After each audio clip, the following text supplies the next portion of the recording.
Today we're here with Joe from JC Lures, and we're gonna talk a little bit about fishing, about lure making. And I've known Joe for a long time. He was actually one of at United. They call him leads when I used to work at United. So, and my dad used to get lures from him way back in the day. So, thanks for joining us here, Joe. So to start off, give us a rundown of where you grew up and how you got into fishing. Okay, well, I was born and raised in YNI, and got into fishing from my grandfather and then my dad. Started making lures at about 6 years old, and my dad was making lures before, and I wanted to try, and he told me, "Go, you see how I do it, give it a shot." And it took a while. He threw away many lures. He said, "Nope, no good, no good. Try again, try again." Finally, made one, and I polished it. He said, "Okay, dress it the way you feel it should be dressed." And we ran it for the first time. We passed a little boogie board, and my came out, and I picked up my first fish on my first lure. So you were that young when you started Yeah. making lures. And What year would that be about? oh, that's What year would that be about, Jan? 65-ish? 65 because he's a 60. I mean, 66. Right? yeah, 66. Wow. I used to watch my dad. He used to fool around out with the shells, abalone shells. He used to always piece them together, and the curiosity got the best of me, and I wanted to try. So back then, was there silicone mold, or how you guys made that back No, the then? molds back then were ceramic, and then my dad used to do all kind of mold release agents, some kind of slip agent, to try and get it separated once you pour the resin, but it wouldn't separate. So they tried all kinds of things. Hot water, they put them with the heat, they put it in the freezer, and they end up cracking the mold. So a lot of trial and errors when they first started. It's a ceramic molds. I know my uncle used to, when he first started out, he used to pour everything in one shampoo bottle with the insert already there, and then every single one he would just shape them Yeah. to the shape he wanted, and then finally, I guess he figured out that you could get silicone. So I think my uncle, I don't know when he started, but this is now the 80s or so. So yeah. So is that fish that you caught on your first lure your first memorable fish, or you got any other like good memories from when you kind of just started out? Actually, that was my first memorable fish because I actually saw it come out from under the boogie board, and with all the lures in the water, it bypassed everyone and took mine. And it started jumping around, and I was jumping up and down and all excited. And when I finally got it in, it weighed only 12 pounds, but at 6 years old, that's the biggest fish in the world to me. Yeah. And then a couple other trips out, we pick up Ono off the ledge. My grandfather was a little bit too leery about taking me out in deep water and rough water just yet. So we trolled mostly on the shoreline, close to the shore, a little bit safer. And I was taught the dangers of how to take out the hook from the mouth of the Ono because they can cut you, they can hurt you really bad. And I was brought up carefully, and I learned from knowledgeable people. So back then, was it wooden sampan boat? No, we actually started with a 16-foot glass bar, a small little glass shield in the front, no bimini, no canopy. So we bake and cook all day, and just did a lot of bottom fishing, just starting off and looking for a small bird piles close to shore, catch aku along close to shore. We wouldn't go, I think, no further than 5 miles out, so we stay close to shore. Sheesh, even when I was a kid, you never have to go more than 5 miles out. I remember RNS, we used to have akus and shibis like every weekend. Yeah. Yeah. And that was when I was young. I can't imagine back then.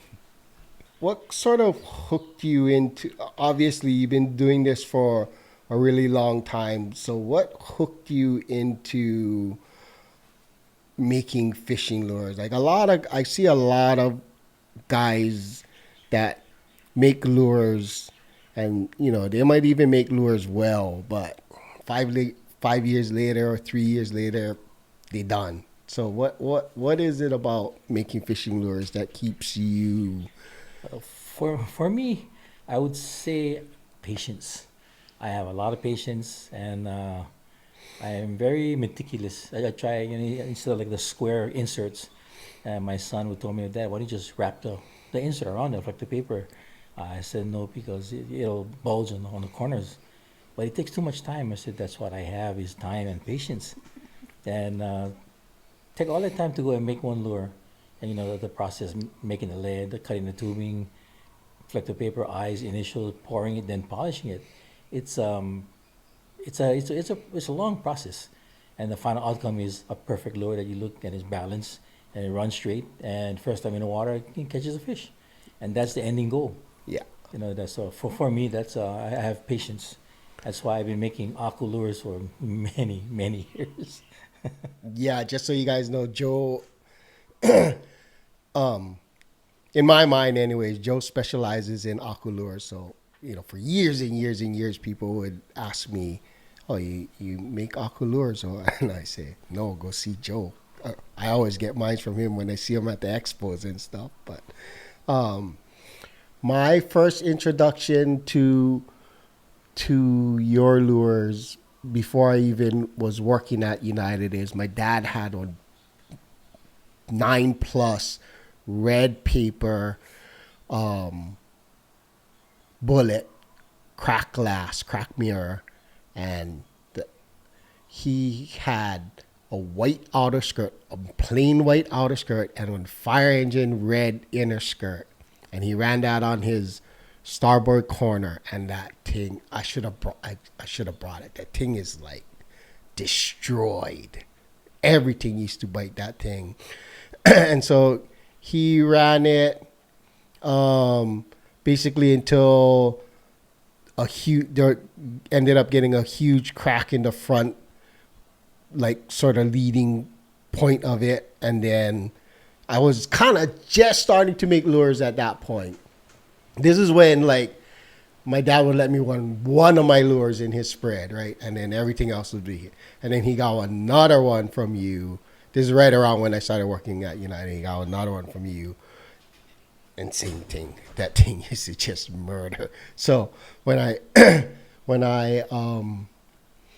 I moved to freight from the ramp, and then my dad was like, "That's the guy that make the lure." I was like, "Oh shit!" That was super cool for me. So okay, going back to what has kept you making lures for all these years. Like I'll give you an example. Like for myself, um, all of this other stuff, business stuff, is just clutter in my brain. But when I actually sit down to make a lure, I think I've come to the conclusion that the reason why I like making fishing lures so much is I'm not thinking about anything else. All I am thinking about is making this particular lure to the best of my abilities. So that's one part of it. And then also the other part is that I enjoy most about making fishing lures is I know I don't fish as often as I used to fish. And even if I did, with all the lures that I've created that are out there, it's like I get to go fishing through other people all the time. So that's kind of the angle, because it takes a lot to stay to keep making lures over decades basically. So I know you say you got patience, but what keeps you coming back to continuing to make lures? I guess so. It's for me now. It's like putting my lures up against other lure makers, and there are a lot of good, awesome lure makers out there. And I'm not ashamed to say that their stuffs are a lot better than mine. But I tend to make stuffs that they do still catch fish, and whether it be my friends using it or going down to the expo and guys, how does this work? How does that work? And I give them my best knowledge that I can of what a particular lure does. And they take it out, they try it, and I get a phone call or send me an email with the picture with the lure in the mouth. They said, "You were right, it works." And a couple of boaters I went on the mainland, guys, they bought lures and took them down to Mexico, Florida side, and they send pictures with luring them out, and it kind of motivates me more to know that my stuff still works, and they work pretty much anywhere around the world. Anywhere you can catch a big game fish, they work. Yeah, that's kind of motivates me to keep on going. Along that lines, do you have when you design something or when you were designing, is it sort of, do you go about it sort of, let's say a bullet shape? Do you go about it sort of, we're gonna try them with one super pinched in nose or one, one real fat nose, or how do you go about deciding which way you're gonna design your particular lures? I think when I design a lure, I have to worry about the insert, the weight, how much weight I want to put on it, where it's going to be run, how fast it's going to be pulled, what the water condition is going to be like. That's what I determine when I go out every day. When I do go out is first the water condition. If it's really windy, if it's a rough day, then to avoid tangles, you run heavy stuffs. On the inside, you might want to put a big popper. On the outside, for obvious reasons, in case there's a marlin close by. And then all the heavy stuff on the inside to avoid tangles. Because when I go out, I used to drag 7 lines. So getting 2 lines tangled is outrigging a corner. Oh, it'd be a real headache, and it can take you half an hour to an hour to just untangle. So to avoid that, it requires selecting the right lures when you go out. So for me, it's the weather condition, and I make lures accordingly. You got 1 or 2 designs that is either the most popular or your favorite shape that you like for when you fish personally? For me, it's the 7-inch bullets. I think they tend to hold the pattern really well. They don't go down too deep, so they're most of the time the fish you find they're feeding on top of the water. So I try to keep the lures close to the surface. But then again, you get those days when you see only 1 or 2 pop, but the fish is underneath.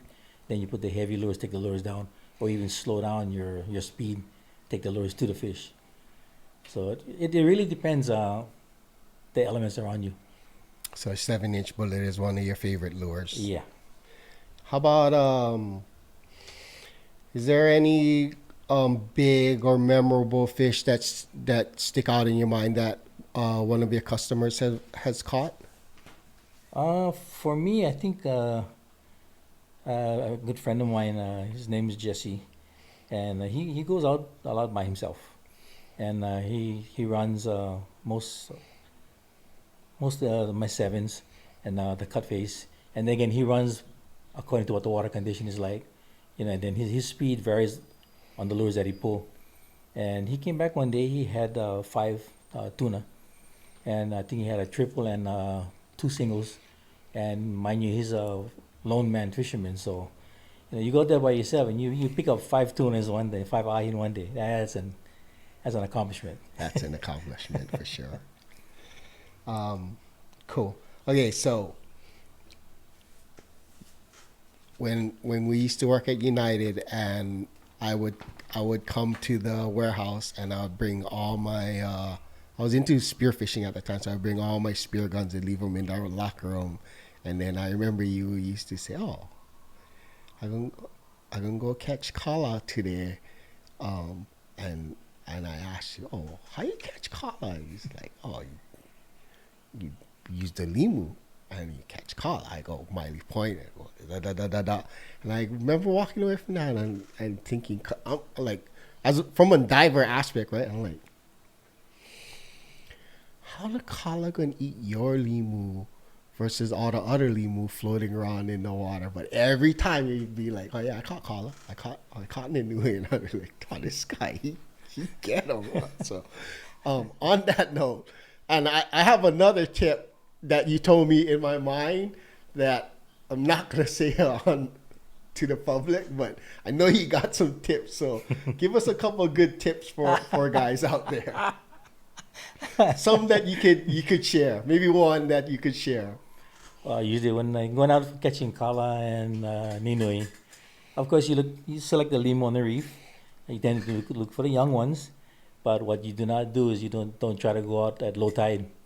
The fish they won't come up onto the reef and feed. So normally they have to wait till high tide and the lemur's underwater and they come and they pick it off the reef. So and then again, there are a couple other different lemurs that you can use, and they're pretty effective with the collar. And you're right, Miley Point is one of my favorite places. What about for offshore tipping fishing? What? Give me an offshore fishing tip. Daytime or nighttime? Daytime offshore fishing, trolling. Or daytime trolling? Yeah. I would say kind of point and right on the corner up Haleiwa side if you want to go after Mai Mai and Ono. And deep sea bottom around the corner, pretty good up on that side. Okay, I'll save my tip that you told me for my piggy bank. Okay. So,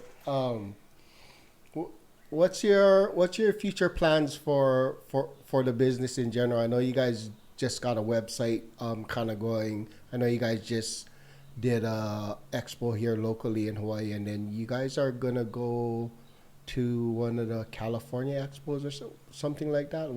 What's the plans for the business in the future? I haven't really talked to the wife about it. We're thinking about possibly maybe doing one on the mainland. We're not sure where. I went a couple times to San Diego, and I was the Fred Hall show, and that was pretty exciting. That was a big deal. But we're just probably going to keep it locally here, provided that they still have they stopped with the Ocean Expo. That was a really good one. But as long as they continue having those expos, then we'll continue, and I'll just keep on making and at the request of local fishermen here. By the way, last Father's Day weekend when had the Ahi tournament, you guys did that expo, right? Yeah. What expo is that called? Hawaii outdoor. Oh yeah. How was that? It was really good. It was kind of like they touch bases on pretty much a lot of outdoor events. Uh-huh. Like they had off-roading with jeeps and cars, and they had a person there selling spears, guys making hats and shirts. They had animal farms, so pretty much everything outdoors. Was some good turnout. It was good to turn out both days. There were a lot of people there, and yeah, I did okay. You can do them again next year. If asked, yes, I probably. Damn, that means I probably gotta do them. No. I'm gonna partner with you. Expos are a lot of work, man. Yeah, they are. Okay, so I got another question for you. So those of you who know about the Tsutomu showroom that we had, that was inspired a lot because you guys had a retail store for a while. My question is, how hard was it to supply your retail store with your lures while at the same time fulfilling all the online or stores that you had to build lures for? For me, it was a challenge. It was busy. When we were at the store, we took it to store function, but my work didn't end there because when we finally closed, I had to go home at night and continue with personal orders that guys come in, especially before the tuna season. And guys would have, I want 6 of these and 4 of that, and it's all different shapes, sizes, color. So I had to kind of individually prioritize the order. Like I get it and take it one by one, and I send lures pretty much all over. Like you send Yeah. to, I sent to Guam, California, Mexico, East Coast. Yeah. I even some went down to the Maldives. Yeah. So would you basically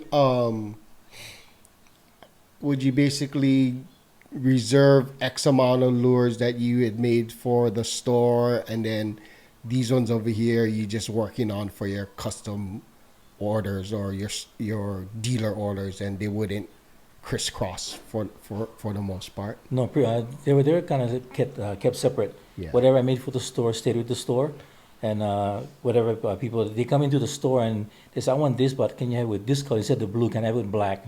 Instead of black, can I have it with smoke? So it kind of depends on what the order was, what the individual's preference. I'll try and make it according to what they wanted. That's one of the issues. We plan on opening up a showroom or a retail spot again, but it's like when it's busy online, man, your or our showroom is just like completely depleted. So I almost want to say like, oh no, don't come this weekend. No nothing inside there. So future plans. What are what any other future plans you got going on? For me, I would just say continue what I'm doing because I am a one-man operation, and I love what Gary does. He knows what it takes to from the beginning, from the first cutting the tube, melting the lid, put the insert, eyes, initial, pour, polish, dress, and he has a good crew, and I am the crew. I am the from beginning to the end.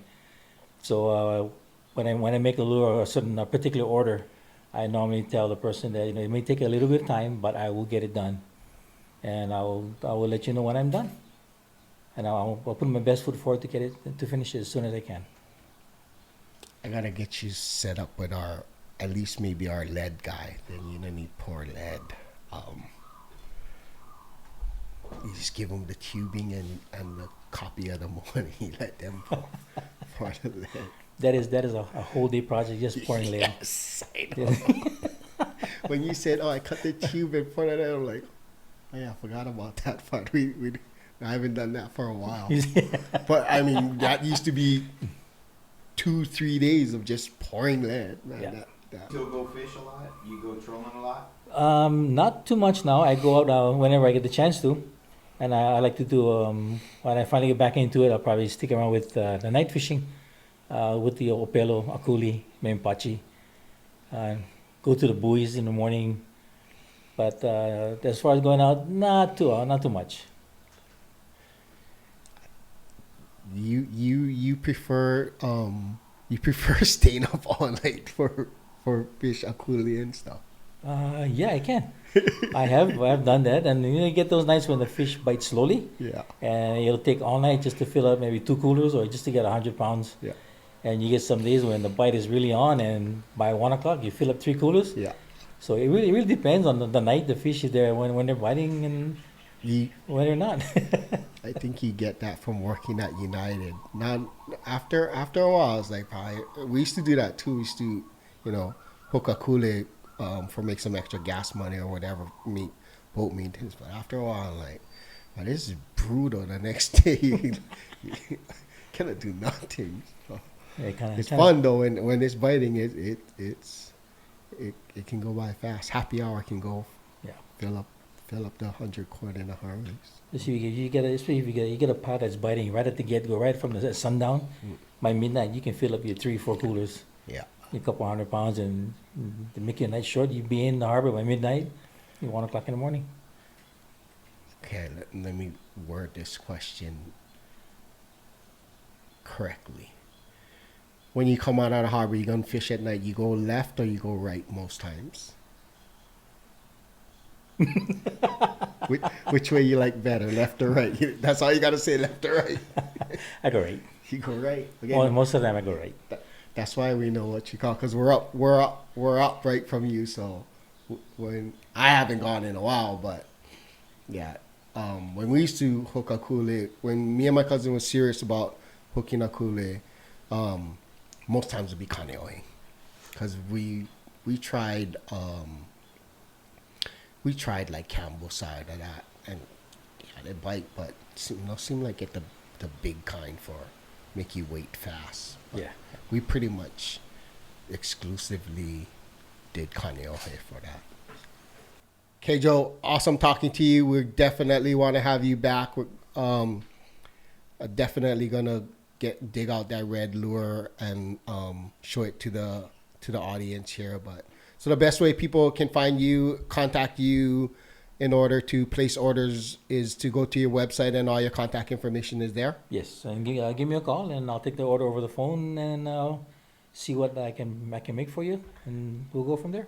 And I'm sure we'll have all that information linked in the show notes. All right, guys, have a good one, and we'll be back with more soon. Okay.